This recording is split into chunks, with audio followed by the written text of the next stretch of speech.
So first of all, it's kind of looking at what we're supposed to expect in terms of weight loss goals. Now, this myth around 2 pounds a week and fast results, we should be able to lose lots of weight really quickly. But I've never seen it. I've never seen anybody lose that consistently, 2 pounds going through each week. Yes, people love fast results, people want that, but it just never really happens.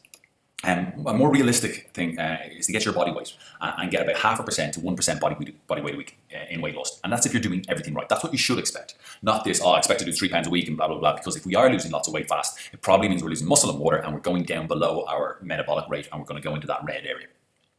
Now, as I said, this is 0.5% to 1% if you're doing everything right. So if you're only getting 0.25%, it means you're not doing everything right. It means there's work-ons that you can kind of work towards. Some weeks you might be up at the 1% or even more, some weeks less, but the average is about 0.5% to 1% a week. Now, more importantly is tracking your body fat percentage. So if we can lose about 1/4 to 0.5% of body fat a week. The reason why is because we're looking at the body fat percentage, the amount of fat that's on the body. It's much easier to gauge whether it's working or not, because people that lose 3-4 pounds a week, what are they losing?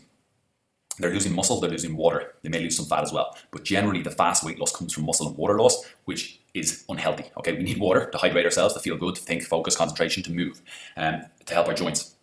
We need muscle. Muscle is basically the be all and end all of our movement in terms of we can't move if we don't have muscle. It protects our body, it gives us balance, it gives us posture, everything like that. It's so important.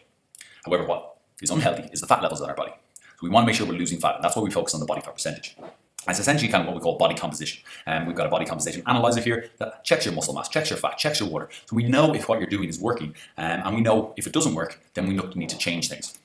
Now, what I want to do is kind of show you a couple of examples of why the whole kind of weight loss mentality can sabotage your results. Because this woman here, obviously, you can see a huge difference in her physique and transformation.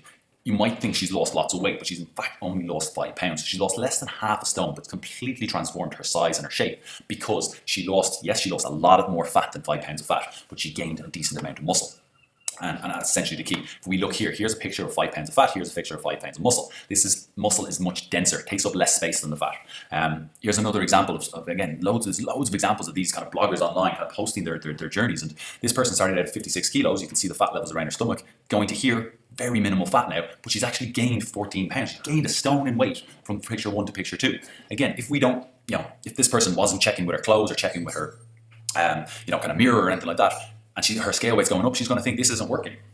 So I want you to really stress the importance of it, is that the scale weight isn't the be all and end all. We need to make sure we're measuring different ways. And here's one last one. Like, look at this difference. It's a 2 pound loss, and look at the difference in fat levels around her midsection. It's massive. Completely, again, transformed her shape, but she's only lost 2 pounds in weight. And so the key is to make sure that what we're doing is working, but not basing it just on what the scale says. Now, here are a couple of ways that we can do this. We can guess. We can think, okay, I'm just going to follow a diet, or I'm just going to think I'm following the right plan. I feel like what I'm doing is right because this is what I've heard, or I think I know how to do things, or I think I know what I should be doing. And then you wait to weigh yourself and go, oh, that didn't work. Well, why didn't it work? So one of the keys is we've got to make sure that we are measuring. And we're not just measuring on the scales. We're measuring, let's say, using our body composition analyzer here. We're using the clothes. And then another great thing is compliments from other people. If somebody tells you you've lost weight, guarantee you've lost inches. You may not have lost as much weight on the scales as you would have liked, but you now know that the scale weight is very deceiving. In terms of what we're doing is I love the phrase expectations versus reality, because if we do something and we just expect it to work, and then we hop on the scales and it hasn't worked, well then the reality is it didn't work. Irrespective of what you feel like it should have done, or you think you did, or you're really good, or whatever it was, if it doesn't work, if the inches aren't down, if the body fat isn't down, if we're losing muscle, it's not working. And we need to then make sure that it is. And the only way to do that is by tracking what you're doing, because if you just try and do what you've always done, you'll always get what you've always got. And that's going back into that mentality of, I'll just eat less and move more and expect the results, as opposed to, well, are the results happening? If they are, keep doing what you're doing. If they're not happening, then we need to tweak and change things. Your body is ever evolving. It's a reason why we constantly changing the exercise programs for you here at SF Fitness, and it's a reason why we need to constantly tweak and adjust our nutrition as well. So the key is you've got to measure it. And I'm not just talking about measuring the scales in your clothes. I'm talking about measure what you're doing. You need a record of what you've done. Because let's say in terms of, if you put fuel in your car and you block out the fuel gauge, you can't see it. And how do you know when you're getting low? You don't. How do you know if you need more petrol? You don't. What happens is you only know when you run out. That's basically the same mentality in terms of if you're doing something for a week, not tracking what you're doing, just think about what you're doing, just going through your week, and then you hop on the scales and go, oh, that didn't work. Whereas when we track and record what we're doing, we're now getting a template, essentially. We're getting a record of what we're doing. Very, very easy then to adjust things. So if you're not assessing what you're doing, you're just guessing.